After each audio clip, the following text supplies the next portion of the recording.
Every time you argue, you think about breaking up.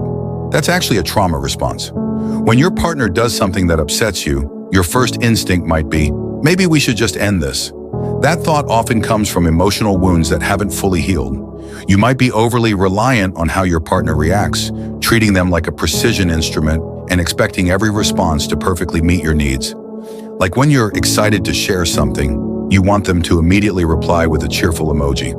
Or when you're feeling down, you expect them to drop everything to comfort you. But when those expectations aren't met, the disappointment can hit like a tidal wave, making you want to run away from it all. It's not that you don't care, it's that you don't yet know how to handle conflict, so your default is to avoid it.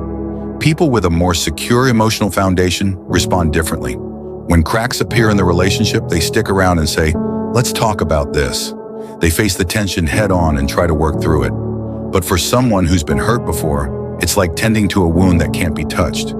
Every little bump feels excruciating. So when trouble starts, your instinct is to flee, to call it quits, to cut ties completely, thinking that's the only way to protect yourself. These days, people online love to say things like, "cut your losses," but sometimes that mindset gets misunderstood. He doesn't reply right away, and you assume he doesn't care. A small disagreement feels like a red flag. It's like you're holding a fragile glass ball, and at the slightest shake, you're ready to throw it away. But often what's really happening is that you're giving up too soon. Have you ever paused to consider his perspective when he lets you down? Maybe he didn't reply right away because he was in a meeting. Maybe he pushed back on something you said because it hit one of his own raw nerves.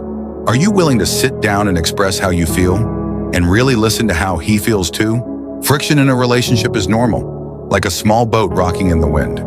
Of course you feel uneasy, but if you've experienced past trauma, that uneasiness can feel unbearable. If you've ever felt like you were drowning, even the slightest wave can make you want to jump ship. That's why avoidance seems easier. But if you want a truly healthy relationship, the first step is acknowledging and accepting your emotional wounds. Maybe they come from being neglected as a child or suddenly abandoned in a past relationship. Then you need the courage to say it out loud. When you did that, it reminded me of something painful from my past. That's why it hurts so much. That moment of honesty is the real beginning of healing. Not silence, not breaking up, but one sincere conversation that slowly untangles the knots you've been carrying all along.